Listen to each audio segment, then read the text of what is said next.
Chromosomes. Little strands of nucleic acids and proteins are the fundamental genetic instructions that tell us who we are at birth.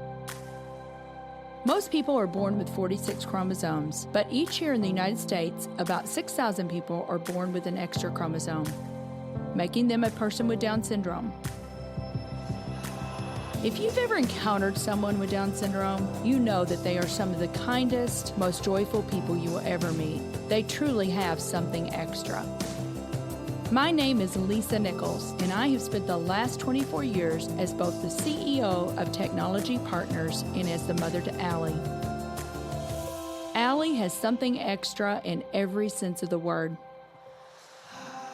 I have been blessed to be by her side as she impacts everyone she meets. Through these two important roles as CEO and mother to Allie, I have witnessed countless life lessons that have fundamentally changed the way I look at the world. While you may not have an extra chromosome, every leader has something extra that defines who you are. Join me as I explore the something extra in leaders from all walks of life and discover how that difference in each of them has made a difference in their companies, their families, their communities, and in themselves. Today, I'm thrilled to welcome Atul Tandon to the show. Atul is the CEO of Opportunity International, a member of Forbes Nonprofit Council, is the founder of the Tandon Institute, and was an executive at Citibank.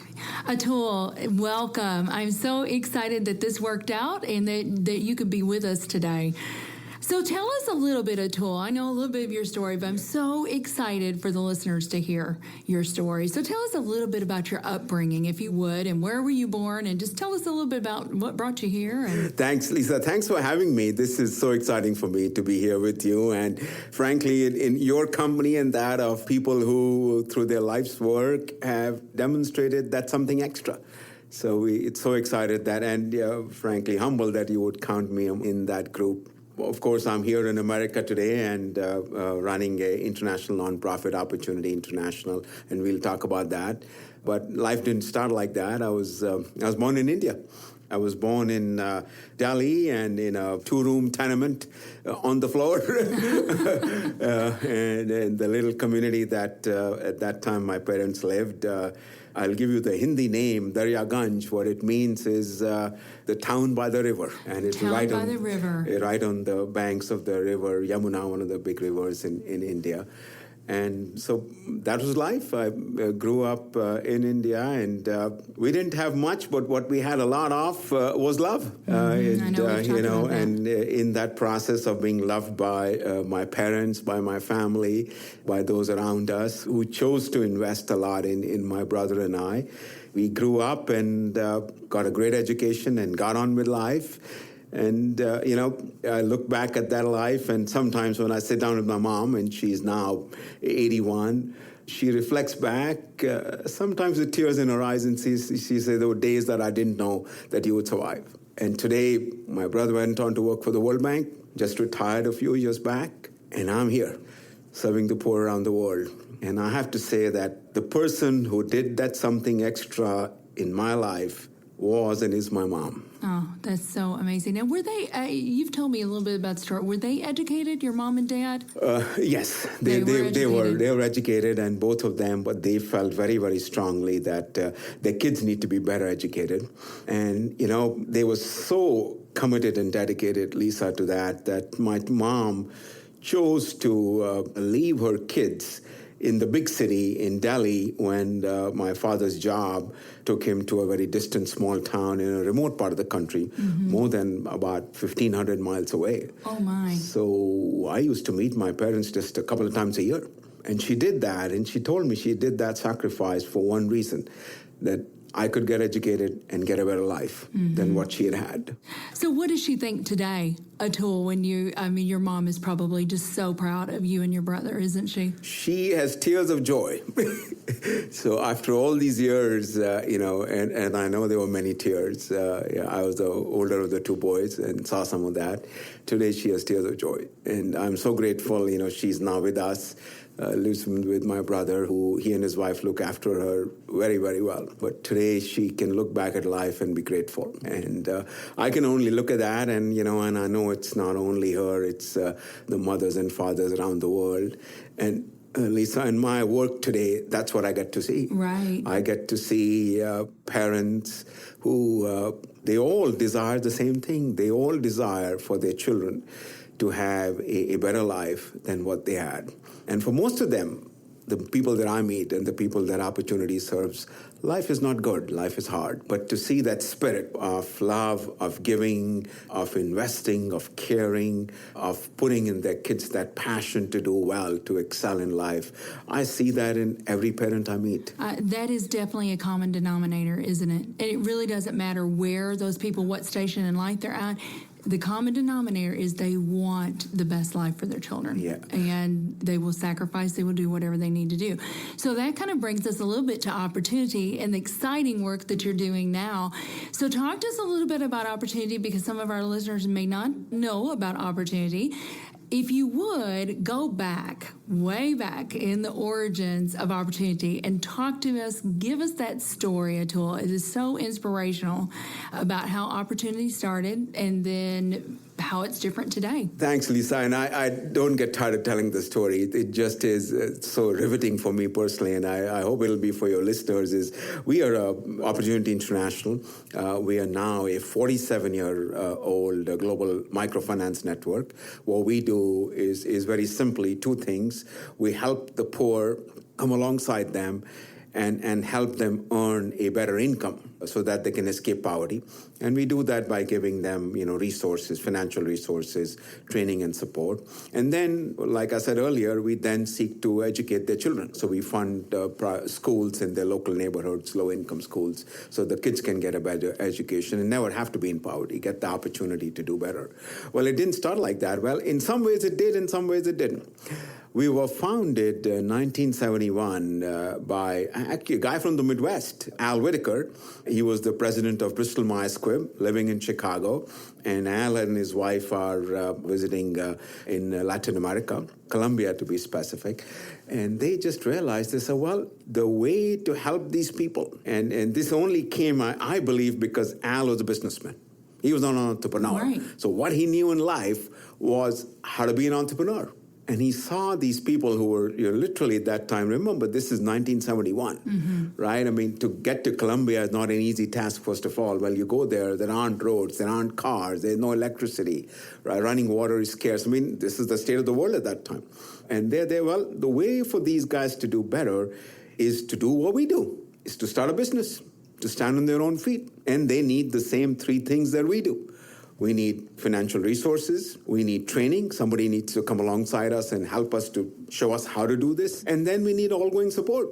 We need the brotherhood and the sisterhood, the friendship and the fellowship of those around us to continue to drive us forward. Well, that's what we're going to give to these people. We're not going to give them a handout. We're not going to give them a penny. We're going to give them a hand up. We're going to get them to stand on their feet. Well, so what happens? They get together with the local church that they were visiting. That local church, then somebody at the church, Ralph, his name is, and Ralph reaches out and says, hey, let me take you to a friend of mine who's selling spices on the street, right? Well, so they go and meet this spice seller. His name happens to be Carlos Moreno, right? So they meet this spice seller, and he's selling two different kinds of spices sitting on the street, just like everybody else. And so what they decide to do is they ask Carlos, well, what do you think you need to do better in life? You're selling these spices. You've been doing it day in, day out. Probably his father used to do it before him. He says, Carlos is not, he's a smart man. He knows exactly what he needs. Right. And I think that's actually one of the lessons we have to learn and keep learning over and over again. The people that we are serving, it takes smarts to survive poverty. You and I would have a very hard time living on $2, $3 a day. These people do. They know what they need to do better. Well, he says, well, what I need to do better, I need to buy a spice grinder, because then I can buy raw spices and I can grind them, and then I'll sell processed spices. That'll earn me more money. I don't have money to buy the grinder. Every day I buy spices, I sell spices, there's a little bit left over. So, Al Whitaker gives this guy a loan. $68 loan. $68. $68 loan to buy a spice grinder.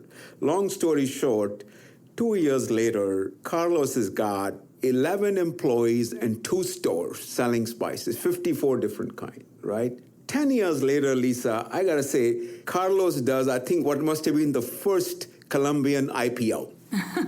He now has something like 11 stores. He's selling spices all over, but his heart is with the poor. So he sells his business. He says, no, I've done enough. I'm on my feet now.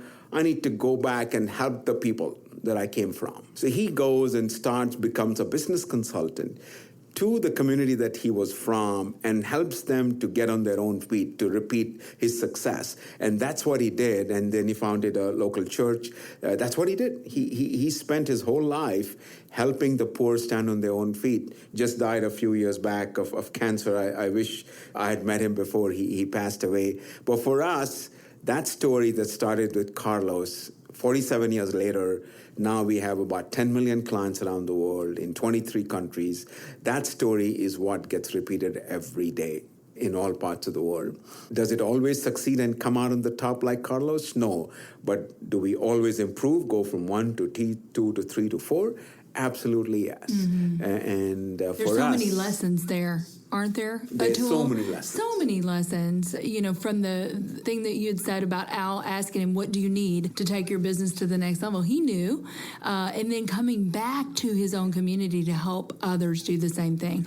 There's so many different lessons there. So from there, Al decided, right, to form Opportunity. Yes. The light bulb went on, and he said, if we can help these people have these resources, whether it be skilling them up or financial resources.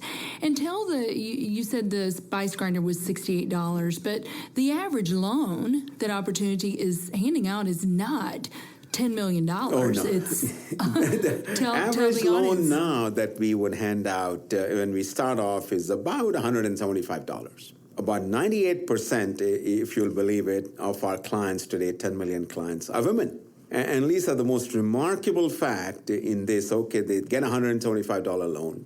They are principally women who are running small family businesses from their homes, right, or in the street marketplace, whether they're selling vegetables, whether they are selling savories, and whether it's fried pakoras or samosas and so on, or they're selling flowers, or they have a creche at home. They're small.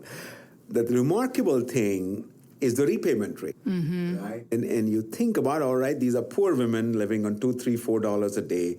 They get a loan. Well, they won't pay back. They'll be poor credit risks. Guess what? The repayment rate is not 80%. It's not 85%. It's not even 95%. It's 99%. That is so remarkable. And I think that is one of the things that just gripped my heart so much when I started learning about Opportunity International. Talk to the audience a little bit, Atul, about the trust groups, because I feel like that's the game changer. I really do. The reason that the rate is 99% is that what we do is we ask the women not to run their businesses alone. Life is hard. And it's hard for all of us, especially if you are an entrepreneur and you're standing on your own 2 feet. You can start to learn the hard lessons pretty fast. So what we do in these village communities and in the small towns that we work in is to ask the women to form small groups, the trust groups, where they actually walk with each other, support each other, and in fact end up doing mutual assurance of the loans for each other, so that they're there in the ups of life, they're there in the downs of life. And I was at a trust group, happened to be in Bogota, the capital of Colombia, and there was this group of women who had got together, and I think it was called the Sisters of Angels group. I mean, it had a very memorable name. Yes. And they were getting together for the group meeting, and they had the youngest were twin sisters who were about 26 years old. The oldest was a grandma who would have been about 72 or 72 years old. And so they were each telling their stories of what had happened the previous week. One of them had her husband had an accident, had to go to the hospital. She had not been able to run her own business. So sure enough, it was one of the younger women who stepped forward and said, well, if you got to attend to your husband in the hospital, why don't I stand at your stall? And that's the spirit of trust, the spirit of support that gets them going. The other thing that I saw actually in that group, which touched my heart, was that older woman, the grandma, intentionally sat next to the two youngest women. Oh, I love that. And the reason I figured out, I know a little bit of Spanish, was that one of them was going to be getting married soon. The grandma was instructing that young girl on what married life was like during this trust group piece, and just to watch that sweet interaction, which is we as opportunity never intended for that life lesson to be passed. But it was happening in that sense. And I think, to me, that's the essence of the trust group, the support group. We're supporting each other through life. All of us have lessons learned. Here, there was an opportunity for this older lady to now coach the younger lady. Speak into, right. That's wonderful. The younger lady had the opportunity to step forward and help another woman. So, and I personally think that's how life is planned and intended to be lived, is when we live in community with each other. Yes, we were not meant to do life alone, that's for sure. So let's take a quick break, and then we'll be back with the tool.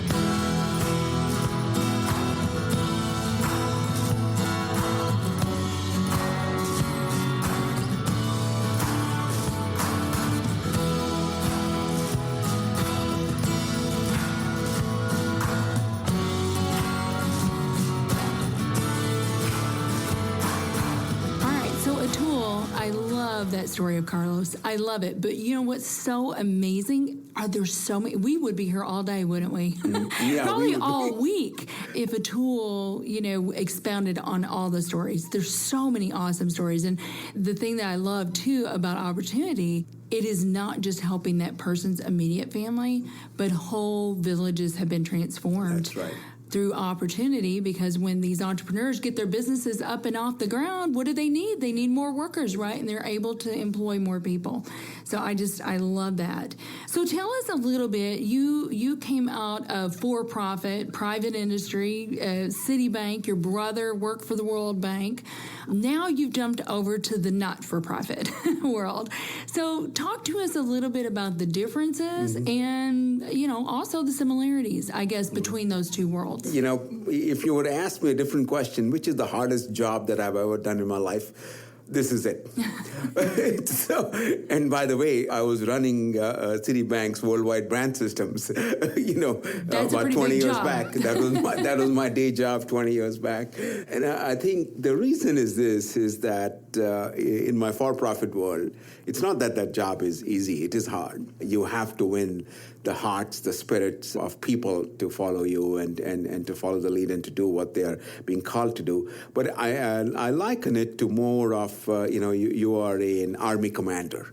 Once you've made a strategic decision, now you can direct people. In my present job, there is nothing like an army commander.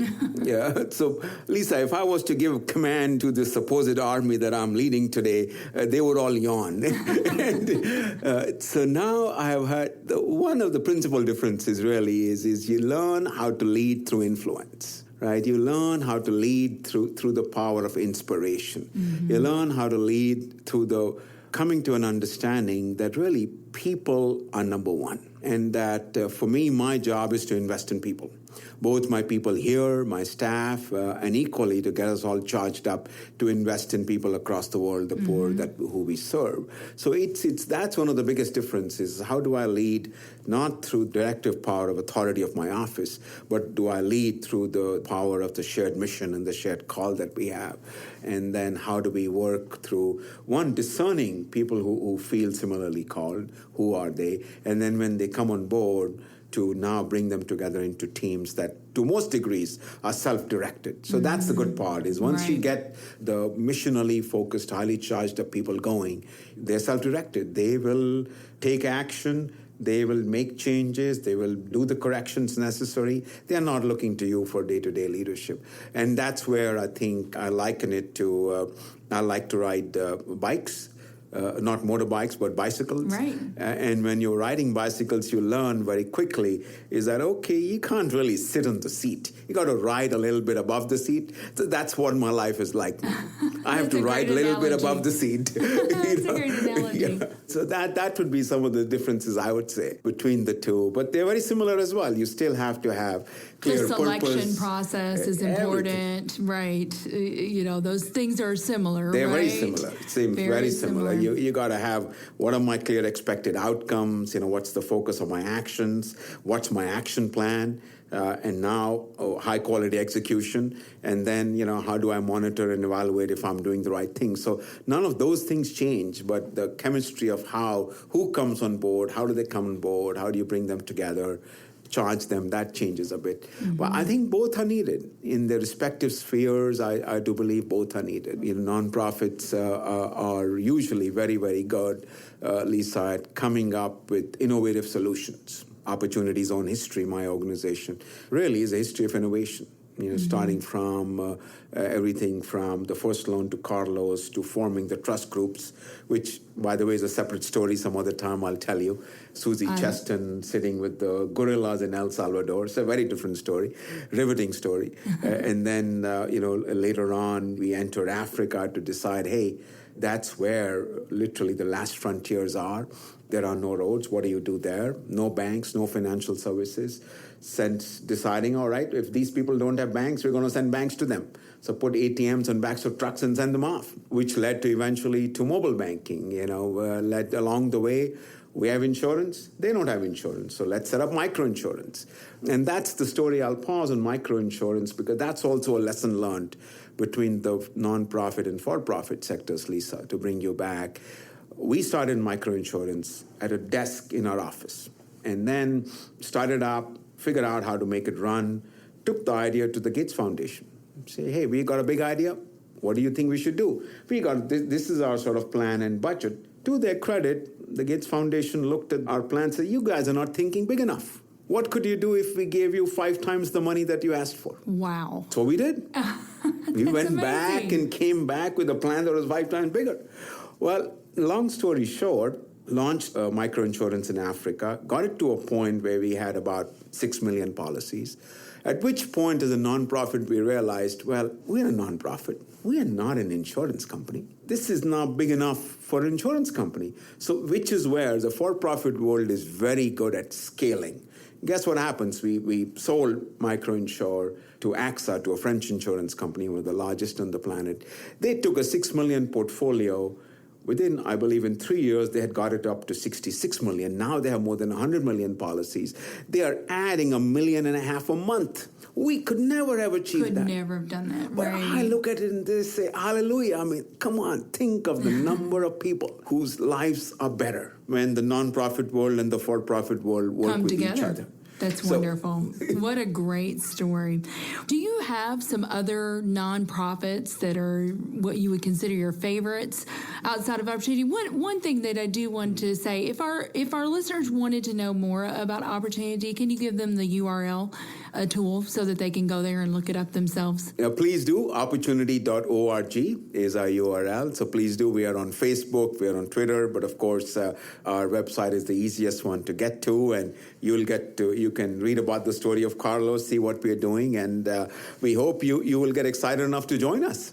Your question about other nonprofits, for me, there are nonprofits do hard work and very good work and much needed work because I do believe, there are places where, Lisa, for individuals like you and I who believe and feel that part of our life's work is to help people who are being left behind in our own communities and around the world, and to look at endemic issues that are in every community around the world. How do you solve them? Whether from homelessness to climate change to, it could be the environment. It was civil liberties in America a few years back. That's the place that they come together. And I believe that, for me, the reason nonprofits are important is because that's what it does. If nonprofits really do exist at the heart of it because we care for the common good. You and I, your listeners, care for the common good. Plato asked the question of summum bonum, who cares for the common good? Answers, we care for the common good, and we care it through the nonprofits. As I look at it in our world today, where we are as we sit here, I really, my hat's off to the Red Cross. Many, many years of very hard work, caring for, and, we are just going through the Hurricane Florence. Guess who's on the front lines? Yes, they It's are. the Red Cross. There is Katrina happens, who's on the front lines? It's Red Cross. The Haiti earthquake happens, who's on the front lines? It's the Red Cross. Do they get it always right? No, but none of us always get it right. But are they committed to responding? Absolutely, they're there. I have good things to say about them.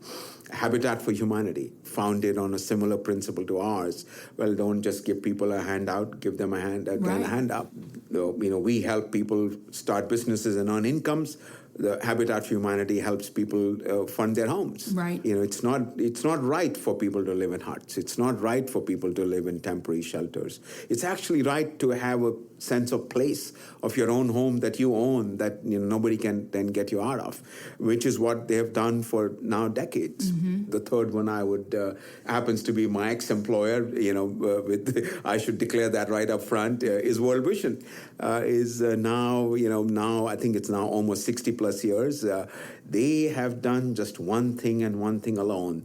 They have gone and helped the poorest families and specifically their children to live better lives and around the world and in the hardest places in the world. So as we now sit here and look at where World Vision's going, I can tell you they are now saying, hey, our job is to go to the fragile economies, the fragile states, where actually the state itself is breaking mm-hmm. down in Somalia, in Syria, and places like that, and help people there to lead better lives. And I think, again, very hard work, very heartbreaking work, but I'm grateful that these organizations are there, have been there, are there, and are committed to being there in the future. Committed to being there for the future, now, right. The only way they will be there in the future is if you and I, your listeners, stand with them. Absolutely. Well, you just named some of my favorites as well. So American Red Cross, we love, I'll give a shout out to my dear friend Cindy Erickson, who's the regional CEO for American Red Cross here. And I just see all the time from her, deploying a team here, deploying a team there. They're doing wonderful work. And then Habitat, we've done that as a company before. I always love team building with a purpose is what I call it. Yeah. And it was fun, building this house as a team. Mm-hmm. And, there's a lot of benefit there for doing that as a team and just cross-functionally.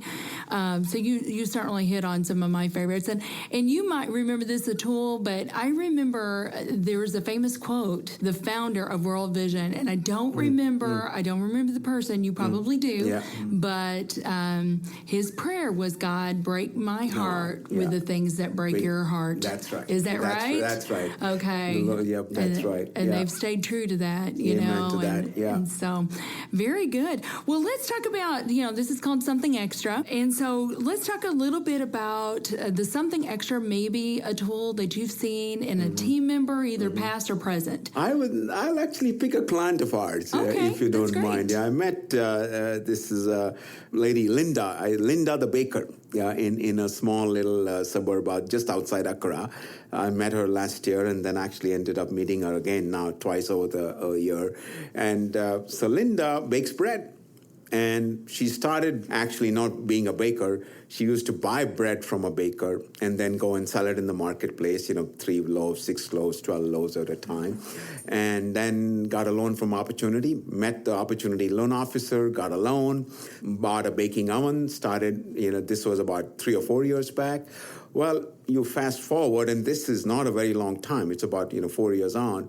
She now has a factory. She employs, I believe, at last count, 47 people, whom she houses, by the way, houses and feeds all of her employees. And she's no longer baking 12 loaves a day. She's baking 6,000 loaves a day. 6,000 loaves. And where is Linda? Where is she located? In Accra, Ghana. Okay, in Ghana. Yeah, Accra, Ghana. So will she ship to St. Louis, Missouri? Because I like bread. Well, I will definitely put you in touch with Linda. The last time I met her, she wanted to set up a new factory. So it's that something extra that, I saw in Linda that frankly stood out in me is she has a passion for life. She had this vision was not satisfied simply selling 12 loaves a day. She wanted to do more. She had that drive. But then she had the courage to ask for a loan, taught herself the skills to run a business, right? Organization skills, was not afraid, even today, not afraid of asking for, I don't know how to do this. Help me. She wanted me to sit down and help her to figure out how to finance her next building, right there in the middle of my, visit. So it's that drive to learn and not to give up. I would say, in addition, a spirit of generosity and caring. The people who work in her little factory, every one of them are people whom she's met who are living on less than $2 a day. They're extremely poor. And she made a commitment that every one of her employees would be people who are not even able to earn enough to survive for the day. She now houses them, there's a dormitory, feeds them, and they work, then they get paid. And that's the thing she's most proud of. Wasn't simply the 6,000 loaves, but now she's got, in addition to that, there are about 80 women who come to her factory. They pick up the bread and then go and sell it in the marketplace themselves. So that's what she's proud of, is that spirit of giving, of that generosity. Wonderful. And I think the biggest for me is her laugh and her celebration of life. When you meet her, that is my most memorable. She came running, gave me a big hug, kissed me on both cheeks, and welcomed me to her factory. So I'll never forget Linda. That's something extra. Great story. I love that. So Atul, tell me, what do you think is the something extra that every leader needs? I think what I would say to you is 3 things every leader needs. And this is, I've now been working, this is my 37th year of work. I've worked in for-profit, non-profit. I've led work teams, I think at last count, in 82 countries around the world. I think one is to look through life, what we have, what you and I have, the positions we have, our families we have, our status in our communities, through a lens of gratitude. We didn't earn this. These are gifts to us.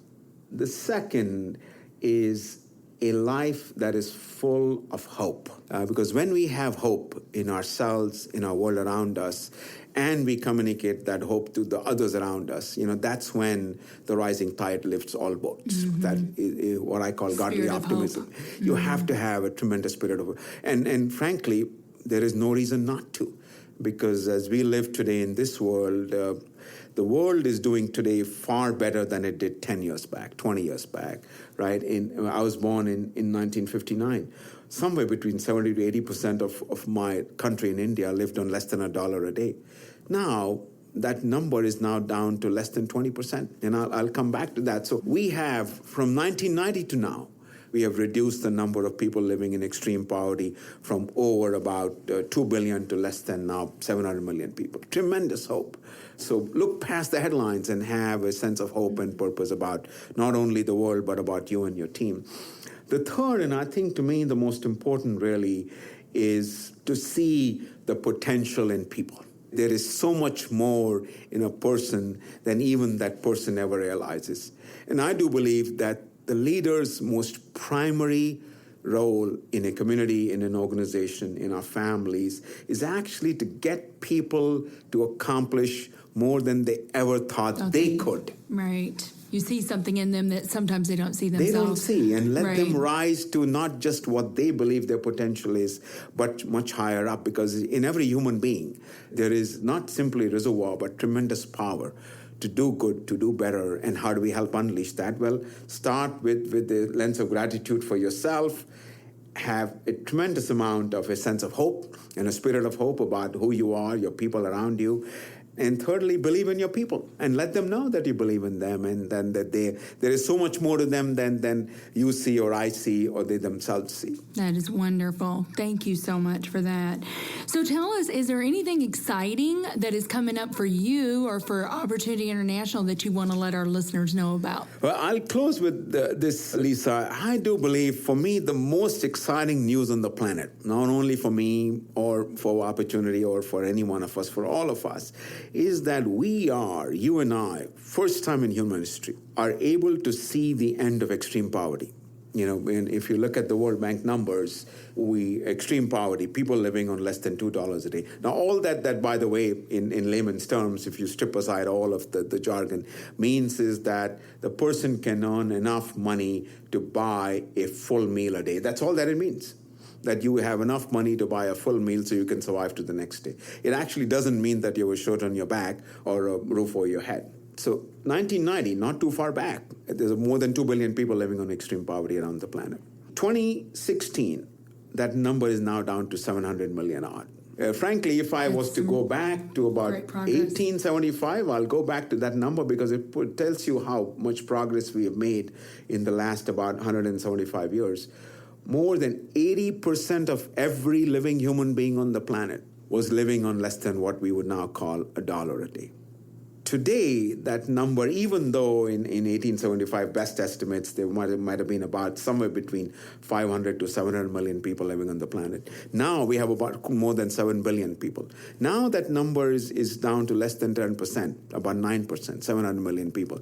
The best news that you and I have, and I wish every newspaper printed this every morning, we can see that number down to zero by 2030. And so that's our for lifetime. me, that is our challenge, our call, our accomplishment in our generation can see this, and it's not simply a curse but a blemish, and it's been there with human beings forever.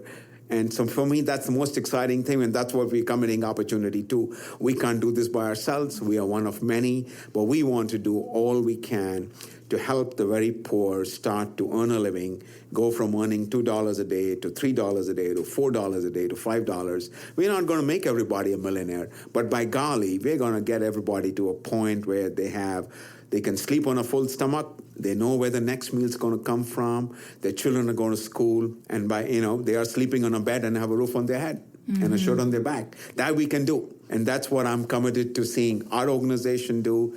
And I pray and I wish and I hope in this interview, that's the excitement that we walk away with. We can do this together. We can. It's together, though, is the operative word, isn't it? Because we can all be a part of that. We can all be a part of that. We all going to cross that finish line together. That's right. And I want to be at that party with you, Lisa. As I with you. Atul, this has been such a pleasure spending some time with you, and thank you so much for being with us here today. Thank you for having me. Our show today is executive produced by Brian Muncie. Our technical producer is Daniel Williams. Something Extra with Lisa Nichols is a Technology Partners production. Copyright Technology Partners, Inc., 2018. For show notes or to reach out to Lisa, visit lisagailnichols.com/somethingextra. Don't forget to leave a review on Apple Podcasts, Google Podcasts, or wherever you listen.